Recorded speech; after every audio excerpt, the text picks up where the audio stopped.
Okay, welcome back to News Insight. Kafo, are you going for an elective post? Una go count and well. Are you guys ready to count it? And when the vote finish, you go and start collecting. We will count it. You read my lips. Una go use split cleaner before I'm uploading. sorry for backing the table. I know who do that. The Nigerian that works for everybody. Yeah. So that's it's the slogan is going. Yes. Yes. All right. Our brother, Christian brother, Jandor said that Obi Tsunami cost Is your Christian brother, Abdul-Azeez Adediran? That I don't know though. Is it? I don't think it's a Muslim. I don't know. No. That Christian brother is an acronym. It's just a hypothetical Christian. Exactly. He says that Obi Tsunami cost him. I can't even say it's full without smiling. He said it cost him the Lagos State. Who's Jandon?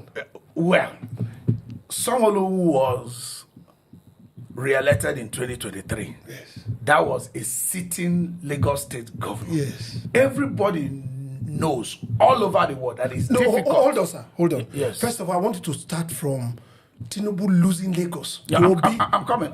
Okay. Everybody knows all over the world how difficult it is to win an incumbent governor. Yes.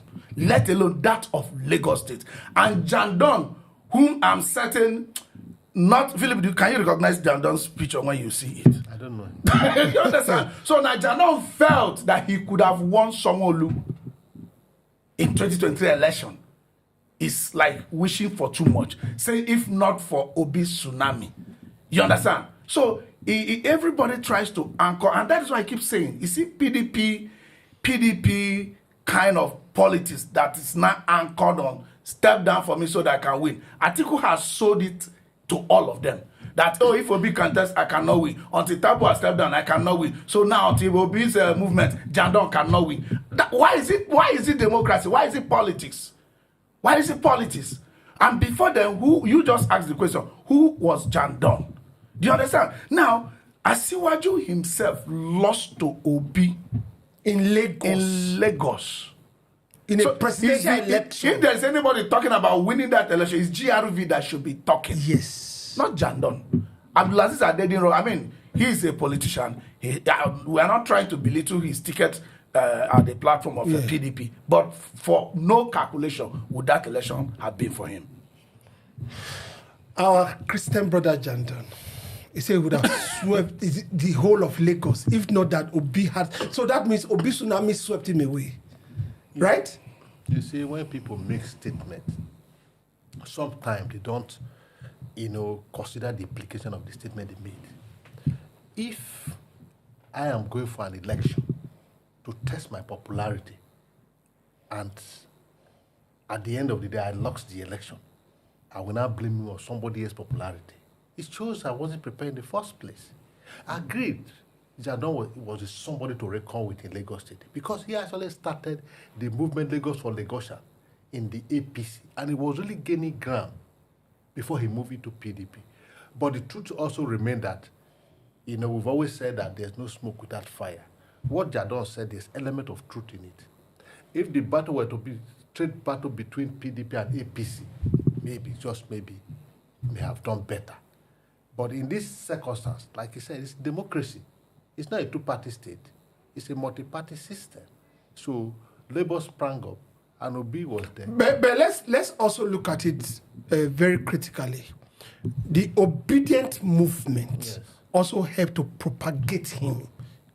Not Labour now, the obedient movement. Yes. You can't take that away. Yeah, Jandon is not an LP. Let me tell you, let me expand on what he said rather than disagree in a way. You should also understand, like Obi has always said, that obedient is not Labour. Exactly. Obedient is more than Labour. Yes. A lot of people that voted for Peter Obi were PDP core members. So those PDP core members actually work for Jandon. So thinking that he would have won a sitting governor is not it. There is no way that battle was not for him. Clearly, maybe in the next election, he would have been able to establish himself, by popularity. But unfortunately, He has jumped ship now. He's partyless as we speak today. He has promised people that whichever party he joins out of the 17 of the 18 parties, that he will be loyal to the leadership. Well, let's hope the crisis is citing in PDP would also not be in that new party. And he was also talking about coalition. Coalition are for those who are in the party. Yes. Do you understand? Yes. So instead of him really now, all of them to calm down and solve, who is to solve PDP problem? If not for governorship candidates in the last election. Who are those to solve? Because it now becomes the fate of the party. That's right. So the opportunity to solve a problem so that the credence will be given to you that you can solve it. But you think in managing Lagos, you don't have problems and to solve? helping to build structures that are going to last. That's right. He has lost the opportunity to solve a problem. You see what the man is saying. He is not saying that the PDP problem is a state problem. He says it's a national problem. And he cited good example where you have two people laying claim to the secretaryship of the party, and then the going of Ayu and the coming of Damago, who is happy to deepen the crisis in PDP. But that's not the issue we are discussing here. The issue we are discussing is that a man who had prepared to go for a war, after losing the war, he said that because somebody else was in the war, that's why I lost the war. So that was why it's a war in the first That's why it's a war. That's what we're discussing. So it's saddening.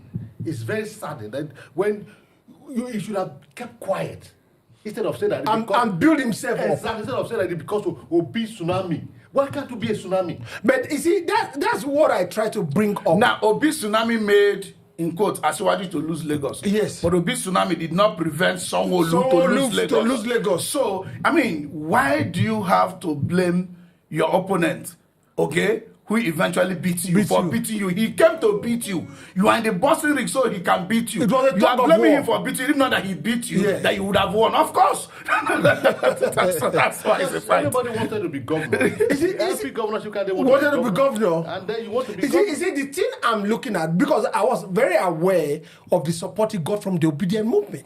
You cannot say that he didn't get support from the obedient. The obedient movement stood behind him. Let me tell you, there's this fraction of obedient movement who were not in tune with the GRV's candidates. Yes. They also didn't want Asiwaju's, how do I call it? Asiwaju's this thing to continue. Because they see Sanwo-Olu as an extension of Asiwaju's whatever. Yes. Okay? So they didn't go down well with GRV's candidates because they say his mother is from Igbo land or things like that. Those people queued with Jandor.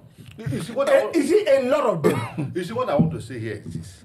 Why is it that every politician in present day Nigeria, after 2023 election, that wants to be popular, we want to, bring Peter Obi into his name to say Peter Obi did this, Peter Obi did that. If not for Peter Obi, it is easy. Since you know that Peter Obi is the symbol of popularity in Nigeria, that is the symbol of the masses, why don't you just quietly join with Peter Obi and remain in his camp so that his tsunami can take you to office? So there's a purported campaign against, because you see, we cannot see from our analysis from this studio and from the feedback we receive, we cannot say Obi is not a factor. No, you can't. And I'm talking to every politician that cares to listen right now, whether on the opposition or the obedient movement, and the obedient movement themselves, to also analyze and look at how things are going and strengthen and lengthen their course and help to galvanize what should be. 2027 is just behind the corner.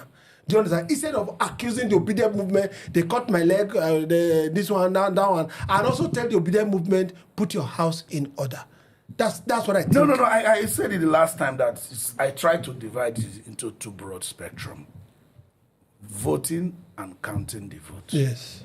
Obedient movement can vote very, very well. They can vote. But how about counting the vote? Counting the vote includes having the structure that will man every polling unit. I suggested something that I call agent of agents. You have a polling unit agent, but you have another person among your voter who is another agent, ensuring that the agent does not or do not sell out or sleep. You understand? So that Obi has sufficient number to include or do that. But you see, you also at the end of the day need something like party structure to do that, because the Labour Party didn't have that popularity entrenched in all corners of Nigeria. But okay, let me also and that's tell where you, the coalition might work. Let me tell you also one thing that I saw in the last election. You know, Obi jumped into Labour almost at the nick of time. That's right. So they didn't have a structure inside Labour.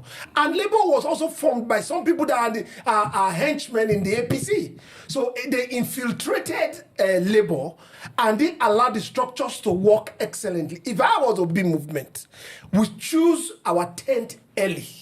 If I was, or what I think they should do, we choose our tent early and pitch it.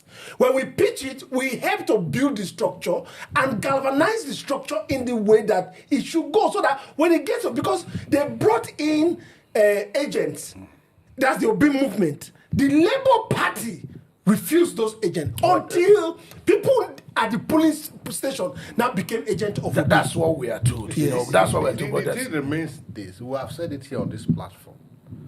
You know, that Obi has the masses, and he believes the masses can take him to power. And we have said here that masses cannot take him to power. Yes. He needs the elite. politicians. Yes. That middle class. Yes. You need a structure. Yes. You need an organogram. In every company, Obi is a trader, is a business. In his organization, he has organogram. How it works. The only way Obi can succeed, like he said, is he needs a party structure. And he must work within the party hierarchy. The Obi is such a person that is a self-centered person. Yes. He believes himself, and the people believe in him, and he felt that is enough. No, that's not enough. That's not enough. You need to work with people. We have said it here over and over again.